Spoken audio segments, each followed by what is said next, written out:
Concerned states convened in Kyoto, Japan in 1997 and drafted the Kyoto Protocol, the legally binding commitments for the United Nations Framework Convention on Climate Change.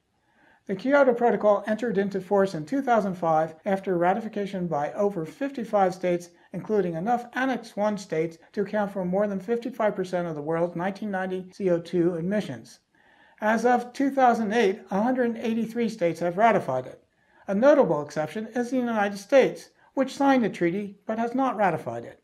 The Kyoto Protocol specifies a number of requirements for its contracting parties. All parties should implement programs that mitigate and adapt to climate change. Annex I parties must provide detailed inventories of their current greenhouse emissions as well as their emissions in 1990 that serve as the baseline for comparison. Annex I parties between 2008 and 2012 must limit their greenhouse gas emissions to a rate that varies between 10% higher to 8% lower than their rates in 1990, depending on the state. Annex I parties that emit below their assigned amount may sell any surplus to Annex I parties that emit more than their assigned amount, a mechanism called joint implementation. Annex I parties may also gain emission credits through a clean development mechanism in which they sponsor projects in a non-Annex I party state that mitigate greenhouse gas emissions. The protocol aggregates all greenhouse gas emissions into one composite value equal to the sum of the amounts of individual gases times their warming potentials. Although the Kyoto Protocol did not enter into force until 2005, many of the Annex I parties met their commitments to reduce greenhouse gases from 1990 to 2005. During this period, however, total emissions grew about 24% worldwide. Current implementation of the Kyoto Protocol does not limit emissions from developing states, and from 1990 to 2005, emissions from Turkey increased 76%, China 65%, and India 54%. A number of Annex I states have not come close to meeting their commitments.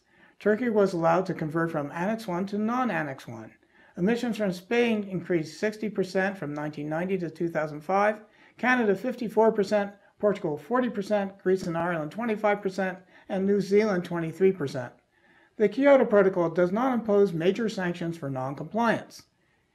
Carbon emissions trading expanded under the Kyoto Protocol to a value of $64 billion and to a volume of 170 megatons of carbon equivalent, or about 21% of the world's total.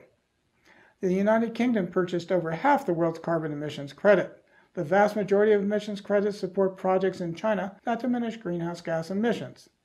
The Kyoto Protocol has achieved only limited success in slowing the rise in atmospheric concentrations of greenhouse gases.